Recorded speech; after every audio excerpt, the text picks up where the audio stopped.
It was the first time Seattle had ever been in the Super Bowl. The year was 2005. The only reason I remember this is because of the loud cheers that surrounded my friend and me as we were out in the woods, unsure if we would ever make it out of the dark forest alive. At the time, the cheers sounded more like screams. Let me explain. I was a 14-year-old girl who loved skateboarding with my best friend. We were two petite punk girls who loved to explore and skate. My friend was over at my house, but everyone there was transfixed by the football game. The whole neighborhood was filled with the noise of people cheering on the Seahawks. It was, and still is, a safe and usually quiet middle to upper middle class neighborhood. It was around 7 or 8 p.m., but by this point it was very dark. Not pitch black, but that deep dark blue that lingers until midnight. My friend had cigarettes, and we decided to sneak away and skateboard to the forest down the street to smoke and hang out in the woods. The woods were a long stretch of forest that lay in the middle of our neighborhood. On each side, steep slopes ran upward and backed into the fences of people's houses. Everyone called it a green belt, because the only entrance was at one end and the only exit at the other. It felt like a valley of sorts, surrounded by trees with houses far above. All the neighborhood kids explored it, and it wasn't uncommon to find hidden trails leading to makeshift forts. We arrived at the forest and walked until we found a clearing far enough from the entrance that adults couldn't see us smoking. At the time, we didn't realize it, but almost every adult was inside watching the Super Bowl. It felt safe there, in the dark, smoking and laughing with my friend, because we could hear cheers echoing from nearby houses. We had enough cigarettes to each have our own, but we liked sharing one and passing it back and forth. It made us feel connected and cool. We were sharing our second cigarette, which was in my fingers. I remember my friend laughing, trying to grab it from me. All of a sudden, she stopped laughing. Her eyes grew wide, and she slowly pointed behind me. "Not gonna work, Jess." I thought she was trying to make me look away so she could grab the cigarette from my hand. I could barely hear her whisper over the cheers that echoed through the forest. "I am not joking." I turned around and looked behind me, squinting in the dark. I didn't see anything at first, until I looked up at the top of the slope. The top of the slope, which ran about 50 feet up, wasn't that far from us. There, a man was standing, watching us. The woods were almost always empty, except for the occasional kid or teenager. Adults usually only used the woods to dump yard clippings and compost. He was wearing all black and had on a ski cap, his hands shoved deep into his pockets. I remember thinking he was very tall, though I couldn't make out his facial features. I waved at him, wondering how long he had been standing there. It struck me that he might have been there the whole time. I hoped it was a neighbor. I waited for him to yell at us for smoking or threaten to tell my parents, anything. But he didn't wave back. He didn't make a sound. "Hello?" I choked out. The man did not respond. His hands stayed in his pockets. The dim light from a distant back porch behind him illuminated him ever so slightly. I whispered to my friend, "Jess, what do we do?" The man took his hands out of his pockets. He had on gloves, not gardening gloves. He took one step down the slope toward us. I could hear the sound of leaves crunching beneath him. He stopped again, just standing there, watching us, waiting. More cheers erupted in the distance, but now they sounded foreboding. "I don't know," I whispered. "If we scream, no one would even hear us. Everyone is screaming right now." Tears began to pool in her eyes. I had never seen her cry in the 9 years I had known her. I realized I had to think fast. Crunch. The man took another step. "What?" I screamed. "What do you want from us?" He began to pull his ski cap down. That's when we both realized it wasn't a ski cap. It was a ski mask. "Run! Grab your skateboard!" I yelled. In my panic, I thought we could hit him with our skateboards if he tried anything, though in hindsight it was silly. Each of us weighed barely 100 pounds. We scrambled up and started running out of the woods. Like something out of a horror movie, the man didn't run but walked after us at a fast pace. We weren't running very quickly, each of us trying to hold on to our skateboards. When we finally got out of the woods, it was all uphill toward my house. The man was about a house length behind us. His mask had been pulled back up again. I wanted to ring a neighbor's doorbell, scream, anything, but we were too scared. Scared that no one would hear us. Scared that if we went to a neighbor's house, they might not even be home. So, we ran as fast as we could up that hill. We were about 3 houses away from mine when the man behind us just stopped. We kept running anyway. We made it back to my house, panting and covered in dirt from running through the forest. "Girls, there you are," my dad called out. I thought he was mad that we had left without asking, but instead he just sighed and said, "Well, the Seahawks just lost the Super Bowl."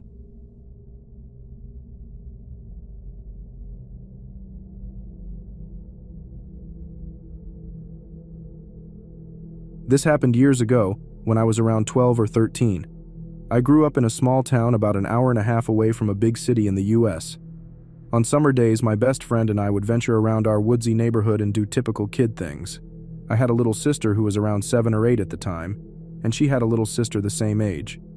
My friend's name was Sarah, my little sister was Sammy, and her little sister was Alex. We would occasionally let them tag along on our adventures, especially if our parents made us. Our favorite thing to do was walk to our neighbor's house, we'll call them the Smiths, and use their trampoline. It was in our neighborhood, but the houses were pretty spread out, with dense forest in between. The walk to their place was about 30 minutes, and it took longer on the way back because it was uphill. One day, Sarah and I decided to let Sammy and Alex come with us to the trampoline. They weren't really allowed to go far from home without an adult or us with them. We played on it for an hour or two and decided we were thirsty or hungry, one of the two. So we headed back to Sarah and Alex's house for snacks. We were almost back to their house, but the last stretch of the road was the most isolated. It ran alongside a creek with no houses, just dense forest lining the road. As soon as we cleared this area, we'd be right at their house. As we were nearly through the wooded part and could see their house ahead, a woman with short black hair and sunglasses approached us, pushing a baby stroller. She was walking towards us and would pass us soon. I didn't recognize her as someone from our neighborhood, but a lot of people from surrounding areas walked here because of the woods. She passed by us normally, but then stopped and said, "Oh, hey kids, I'm a little lost. What road is this?" None of us were alarmed. The neighborhood was windy and could be confusing, and besides, she was just a lady with a baby, not some creepy man. We told her the name of the road, and she said she was really lost and needed to get home to take care of her baby. She then asked if we could escort her to her house because she didn't think she'd find it with just directions. Sarah agreed to help, but I felt uncomfortable. I had always been told not to talk to strangers, even women. I quickly told the lady that none of us could help because Sarah's dad was expecting us home soon. Sarah gave me a weird look but then seemed to catch on, saying, "Oh yeah, we actually can't help, sorry." At this point, I wasn't really freaked out, just knew I shouldn't be helping strangers to their house.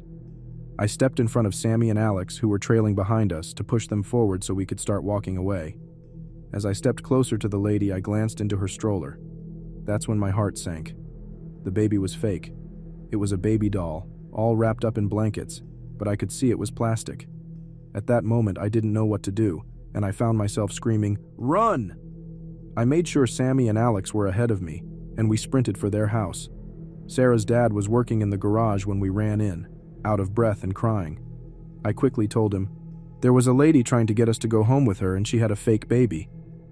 He grabbed a golf club from his caddy, told us to get in the house, and headed towards the woman. A few minutes later, he came back. He said he had been heading towards her when she spotted him. She was already on the phone with someone. Out of nowhere, a white van screeched up, and she threw the stroller inside before speeding off. It was definitely a creepy experience. I don't know what that lady's intentions were, but I feel like they weren't innocent. This truly scared the shit out of us. After that, we didn't wander around the neighborhood nearly as much, and when we did, we were always on high alert.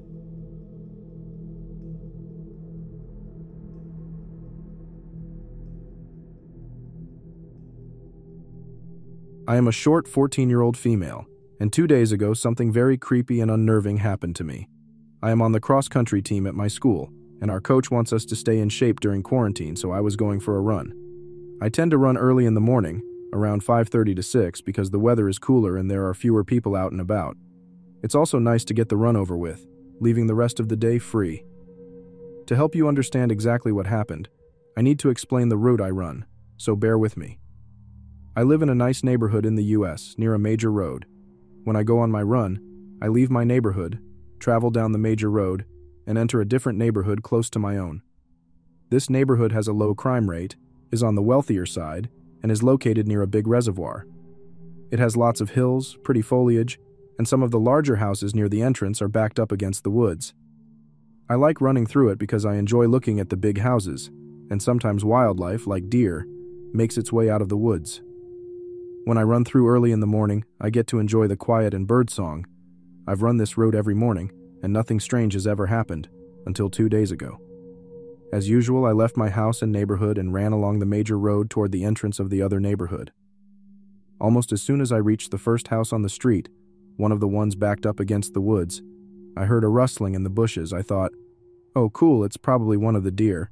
So I slowed down to try and spot it, but nothing came out of the bushes.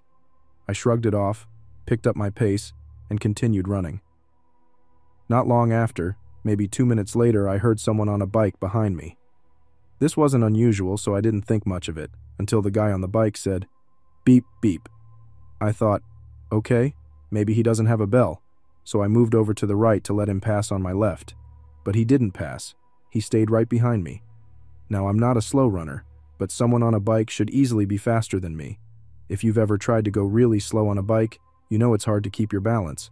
So I started thinking, this is really weird. I had a gut feeling that this guy was bad news, and that I needed to shake him. I slowed to a stop and pretended to tie my shoe to see if he would pass me. He didn't. He just stopped. When it became clear that he wasn't going anywhere, I got back on the sidewalk and started running again. Bad choice, I know, but I was panicking. Of course, the man on the bike followed me, but this time, I got a good look at him. He was tall and thin, wore glasses, and had on a Nirvana t-shirt. He definitely gave off serial killer vibes. As an avid reader of horror novels and obsessive listener of scary podcasts, I was already imagining the worst possible outcome.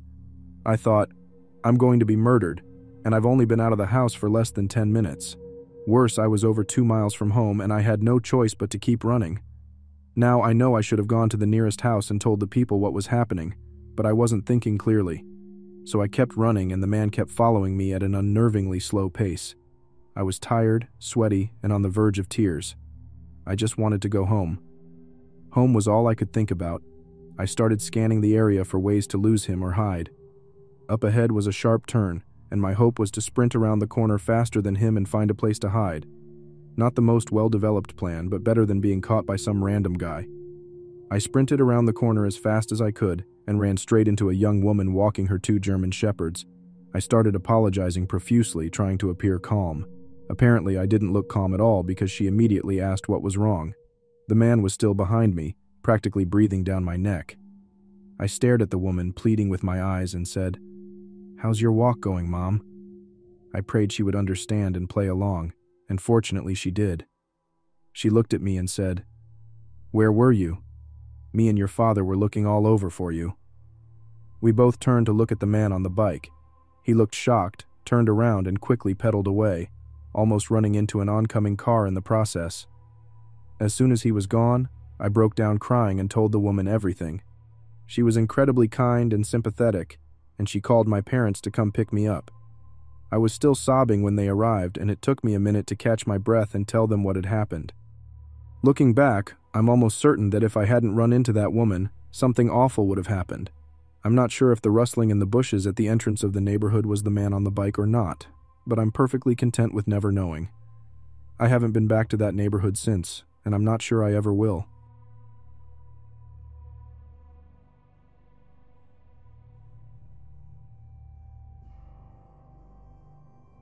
I was about 7 years old and my brother was about 10. It was well past our bedtime when our mom woke up from the couch to put us to bed.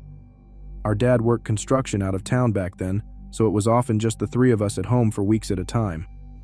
At the top of the stairs, to the immediate right, was our parents' bedroom. Going left put you in the middle of a hallway. Another left down the hallway led to my brother's room, and the opposite end was my room, which was also across the hall from our upstairs bathroom. At either end of the hallway were windowed doors we always kept locked and rarely used. The door on my end led to a balcony overlooking the front yard, and the door on my brother's end opened to the back porch. The house was built into a small hill.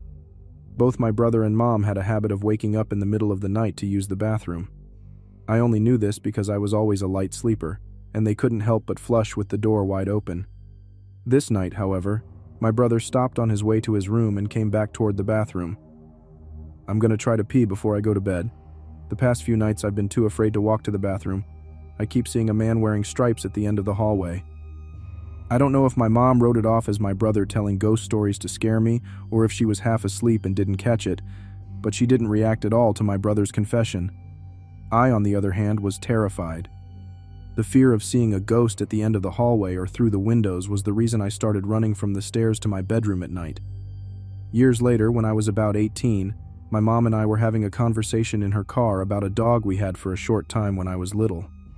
We were sharing stories about Max's tendency to destroy my shoes and other bad behaviors when my mom suddenly blurted out, "Do you remember that time I opened the front door for the cops, and Max ran inside to the kitchen and started tearing open that big bag of dog food we had?" This really caught me by surprise because in all the years we lived in that house, we had never once called the cops. I asked her what she was talking about, and she looked equally surprised as if she had just revealed something by accident. "Oh, that's right. I never told you because you were too young at the time. One night I woke up hearing noises outside my window, and when I looked I saw a man staring into my bedroom." She went on to describe how turning on the lights made him take off running, and how she grabbed my dad's pistol before calling the cops. I can't remember all the details I gave them when they showed up. Tall white male, wearing a striped shirt and jeans, short dark hair. Something like that. They said it matched the description of a man they were looking for in the area. Turns out, he had escaped from jail on a murder charge. Now I know it sounds obvious hearing these two stories back to back, but it wasn't until a few years ago, in my mid-20s, that I pieced it all together. My brother had unknowingly warned us about a murderer who had spent multiple nights casing our home.